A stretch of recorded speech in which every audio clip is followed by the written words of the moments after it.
കല്യാണം എല്ലാം കഴിഞ്ഞ ഉടനെ തന്നെ നിങ്ങളെ ഇങ്ങനെ ഒരു പ്രശ്നബാധിത സ്ഥലത്തേക്ക് അയക്കുന്നതിൽ വിഷമമുണ്ട്. സർ, അടുത്ത സ്റ്റേറ്റ് നമ്മുടെ സഹായം ആവശ്യപ്പെട്ടത് നമ്മുടെ ഡിപ്പാർട്ട്മെന്റിന് കിട്ടുന്ന അംഗീകാരമാണ്. പറ്റുമെങ്കിൽ നോർത്ത് ഇന്ത്യ എന്ന ഭാഷ അറിയാത്ത ഒരാളെ കമ്മീഷണറായിട്ട് അപ്പോയിന്റ് ചെയ്യും സർ. ഓക്കെ. അതുപോലുള്ള സിറ്റിയിലേക്കൊക്കെ കൂട്ടിക്കൊണ്ടുപോയാൽ എനിക്ക് ധൈര്യമായിട്ട് ജോലി ചെയ്യാൻ പറ്റില്ല. ഒരു 2 മാസത്തെ സമയം. നിങ്ങൾ പോയിട്ട് വാ. അപ്പോൾ ഈ 2 മാസക്കാലം നിനക്ക് അച്ഛൻ്റെ അമ്മയുടെ കൂടെ നിൽക്കാമല്ലോ. വേണമെങ്കിൽ നിനക്ക് അച്ഛൻ്റെ ഓഫീസിൽ ജോലി ചെയ്യാം. എന്നാ പിന്നെ ഞാനൊരു ഐഡിയ പറയട്ടെ.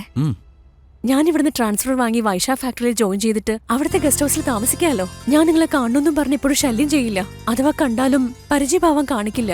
അറ്റ്ലീസ്റ്റ് നിങ്ങൾ അടുത്തുണ്ടല്ലോ എന്നുള്ള സന്തോഷം മതി എനിക്ക്. ശരി. എനിക്ക് വൈഫും ഫാമിലിയൊക്കെ ഉണ്ടെന്നുള്ള കാര്യം ഇവിടെ ആരും അറിയാതിരിക്കാൻ വേണ്ടിയാ ഞാൻ വളരെ ശ്രദ്ധിച്ചത്. ഒരു സെക്യൂരിറ്റി പർപ്പസിന് വേണ്ടി താലിമാല അഴിക്കില്ല എന്ന് പറഞ്ഞ എൻ്റെ വൈഫ് ഞാൻ ഡിവോഴ്സ് ചെയ്യുന്ന ഒരിക്കലും വിചാരിച്ചില്ല. You are great sir. എൻ്റെ വൈഫാണ് ഗ്രേറ്റ്. ഹെഡ് കോൺസ്റ്റബിൾ മയങ്ങി വീണു. വേഗം വാ. എന്താ ഇവിടെ? സർ, തലവേദനയാണെന്ന് പറഞ്ഞു സാറേ. ചായയും പെട്ടിക്കടന്ന് മരുന്നും വാങ്ങിക്കൊടുത്തു. അത് കഴിച്ചിട്ട് ബോധം കിട്ടും. ബോധം കിട്ടു വേണം. ഇവിടെയാണോ ട്രീറ്റ്മെന്റ് കൊടുക്കണ്ടേ? ആദ്യം ഹോസ്പിറ്റലിൽ കൊണ്ടുപോകും. ബോധനം കൂടെ ഉണ്ടാവണം. എന്ത് ടാബ്ലറ്റ് അത്? നാക്സെൽ. ശ്രീനിവാസേ സർ, ഇത് എന്ത് ടാബ്ലറ്റാണെന്ന് ഗൂഗിളിൽ സെർച്ച് ചെയ്തു. എക്സ്പയറി ഡേറ്റ് മാച്ച് കളഞ്ഞിരിക്കുന്നു. സർ, ഇത് ഓസ്ട്രേലിയൻ ടാബ്ലറ്റ് ആണ്. ഓസ്ട്രേലിയൻ ടാബ്ലറ്റ് എങ്ങനെ ഇവിടെ പെട്ടിക്കടയിൽ കിട്ടും? ഈ ടാബ്ലറ്റ് എങ്ങനെ ഇവിടെ വന്നെന്നും ഇത് സപ്ലൈ ചെയ്യുന്നവരുടെ ഡീറ്റെയിൽസ് അന്വേഷിക്കും. എന്നിട്ട് എന്നെ വിളിക്കും. Sure sir. ശരിക്കും അന്വേഷിക്കണം. Okay sir. യൂണിഫോമിൽ പോകണ്ട. ഈ മെഡിസിൻ നിങ്ങൾക്ക് ആരാ സപ്ലൈ ചെയ്യുന്നത്? പറയൂ ശ്രീനിവാസ്. ബാബുറാവെന്നും പറഞ്ഞ് ഇവിടെ അടുത്തുള്ള ഒരാൾ തന്നെ സപ്ലൈ ചെയ്യുന്നത് സർ. അവന് ഈ ഒരു മരുന്ന് എവിടെ നിന്നാണ് കിട്ടിയെന്ന് അന്വേഷിക്കും. In 30 minutes sir. Sir, proper ഓഫീസും ഇല്ല, ലൈസൻസും ഇല്ല. ഒരു ഗോഡൗണിൽ വെച്ച് സപ്ലൈ ചെയ്യുന്നത്.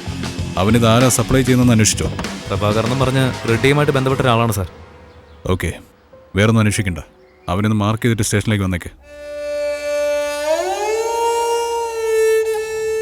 എന്താ നടന്നത്? ഒരു മർഡർ. പോയിട്ട് വരട്ടെ എന്നും പറഞ്ഞു പോയതാ.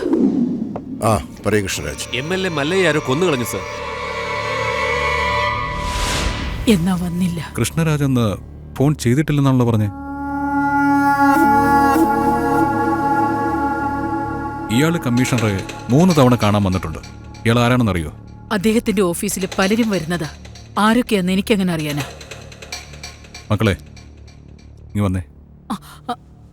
ഏയ്, എന്തിനാ? അകത്ത് പോ. അകത്ത് പോകാൻ എന്തിനാ അവരെ വിളിച്ചത്? ഒന്നും കണ്ടുപിടിക്കാൻ നിൽക്കണ്ട, നിർത്തിയേക്ക്. മരിച്ചയാൾ ഒരിക്കലും തിരിച്ചു വരാൻ പോകുന്നില്ല.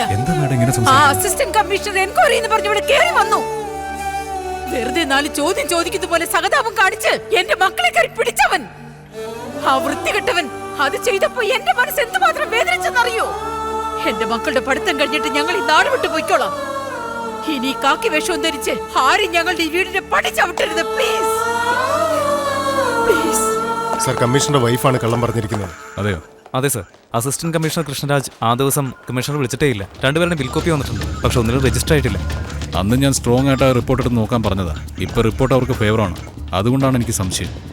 ഇന്നലെ എൻക്വയറി ചെയ്യുമ്പോൾ ഒരു ചോദ്യത്തിന് തുറിച്ചൊരു നോട്ടം എന്നെ നോക്കിയായിരുന്നു. അത് കണ്ടാൽ തന്നെ മനസ്സിലാവും എവിഡൻസ് നശിപ്പിക്കാൻ അവർ ശ്രമിച്ചിട്ടുണ്ടെന്ന്. അവരെന്തോ ഇൻഫ്ലുവൻസ് നടത്തി നെറ്റ്വർക്ക് റിപ്പോർട്ട് കറക്റ്റ് ചെയ്തിട്ടുണ്ട്. അത് കഴിയൂ സർ. ഇപ്പോഴത്തെ കാലത്ത് സെൽവോയ്സ്, സെൽട്ടൺ തുടങ്ങിയ നെറ്റ്വർക്ക് കമ്പനികൾ തരുന്ന റിപ്പോർട്ട് വെച്ചല്ല നമ്മൾ കേസ് അന്വേഷിക്കുന്നത്.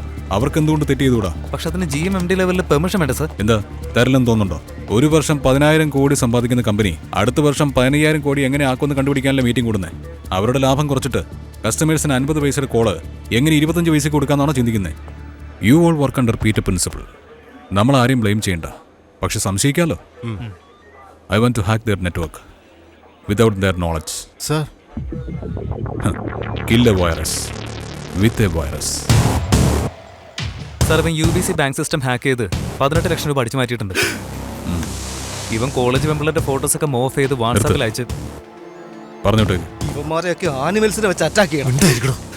ഈ നാറ്റം മതി അറ്റാക്ക് ചെയ്യാൻ. ഇവൻ സെൽട്ടൺ നെറ്റ്വർക്കിന്റെ സെർവർ ഹാക്ക് ചെയ്ത് എന്തിനാ ചെയ്തേ? 200 രൂപയുടെ ബില്ലിന് പകരം 2000 രൂപയുടെ ബില്ലടിച്ച് എനിക്ക് തന്നത്.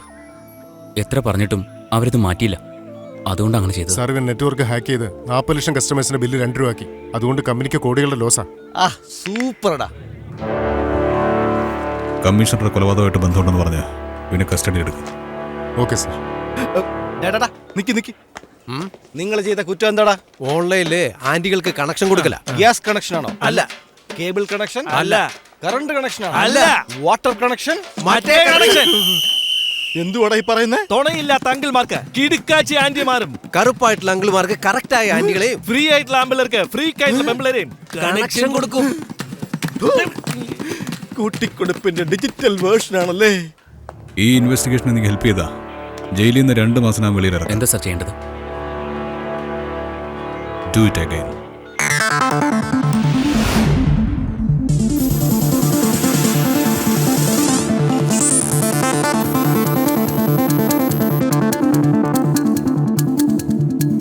Your assumption is right sir. 10:15 assistant കമ്മീഷണറുടെ ഫോണിൽ നിന്ന് 31 സെക്കൻഡ് കമ്മീഷണറുടെ ഫോണിലേക്ക് വിളിച്ചിട്ടുണ്ട്. 12 അവേഴ്സിന് ശേഷം അത് നെറ്റ്വർക്കിൽ നിന്ന് എറേസും ചെയ്തു. 11:15 കമ്മീഷണറുടെ ഫോൺ സിഗ്നൽ കൊല നടന്ന സ്ഥലത്തല്ലേ ഉള്ളത്, right? Yes sir. Madhurawada tower south east 620 meter point. ആ പർട്ടിക്കുലർ ടൈമിൽ കൊല നടന്ന സ്ഥലത്ത് വേറെ ഏതെങ്കിലും സിഗ്നൽ ഉണ്ടായിരുന്നു നോക്കാൻ വൺ പറ്റുമോ? Second sir. ഒരേ ഒരു നമ്പർ മാത്രം 300 മീറ്റർ ദൂരത്ത് നിന്ന് 11:12 അടുത്തേക്ക് വന്ന് 11:16 പോയിട്ടുണ്ട്. 4.5 മിനിറ്റ് ആ പോയിന്റിൽ സസ്റ്റെയിൻ ചെയ്തിട്ടുണ്ട്. മല്ലയ എന്ന പേരിലെ കണക്ഷനാണ്. സർ ഒരുപക്ഷെ അയാളായിരിക്കും ഇതെല്ലാം. 4 പേർക്ക് ഈ കൊലപാതകത്തിൽ ബന്ധമുണ്ടെന്നാണ് ഫോറൻസിക് റിപ്പോർട്ട് പറയുന്നത്. കോൾ ലിസ്റ്റിൽ നിന്ന് എസിയുടെ നമ്പർ എറൈസ് ചെയ്തപോലെ മറ്റുള്ളവരുടെ നമ്പർ എന്തുകൊണ്ടോ ലൊക്കേഷൻ ഹിസ്റ്ററിയിൽ നിന്ന് എറൈസ് ചെയ്തുകൂടാ? That's possible sir. അത് റിട്രൈവ് ചെയ്യാൻ പറ്റുമോ? It will take 2 days. Get it. Yes sir. Subbu, sir, ഞാൻ വന്ന ദിവസം ഒരുത്തൻ അറ്റാക്ക് ചെയ്തില്ലേ, സെൽവം? അവനൊന്ന് കളിപ്പിച്ചാലോ? കളിപ്പിക്കാം സർ. അല്ല ഹാക്കറെ, 9493639783 ഈ മൊബൈൽ നമ്പറിൽ നിന്ന് ഒരു പെണ്ണെനിക്ക് ഐ ലവ് യു എന്നൊരു മെസ്സേജ് അയച്ചു. ഞാനും തിരിച്ചൊരു 70-80 പ്രാവശ്യം വിളിച്ചു നോക്കി. പക്ഷെ അവൾ ഫോൺ എടുത്തില്ല. അവൾ ആര്, അവളുടെ പേരെന്ത്, അവളുടെ നാട് എവിടെ, ഇതേക്കുറിച്ച് പറഞ്ഞു തീരുന്നതിന് മുമ്പ് ഫുൾ ഡീറ്റെയിൽസിന്റെ പ്രിന്റ്. അവളുടെ പേര് പുഷ്പ, നാട് Vijayawada. Date of birth 7 November 1994. അച്ഛന്റെ പേര് കൃഷ്ണൻ, നമ്മുടെ പേര് ശാന്തി. നിക്ക് ഇതേ മെസ്സേജ് 2400 പേർക്ക് അയച്ചിട്ടുണ്ട്. ആ 2400 പേരും ദിവസവും 70-80 പ്രാവശ്യം ഈ പെൺകുട്ടിക്ക് മിസ് കോൾ അടിച്ചിട്ടുണ്ട്. ഓൾമോസ്റ്റ് 1,80,000 മിസ് കോൾ ആ നമ്പറിലേക്ക് വന്നിട്ടുണ്ട്.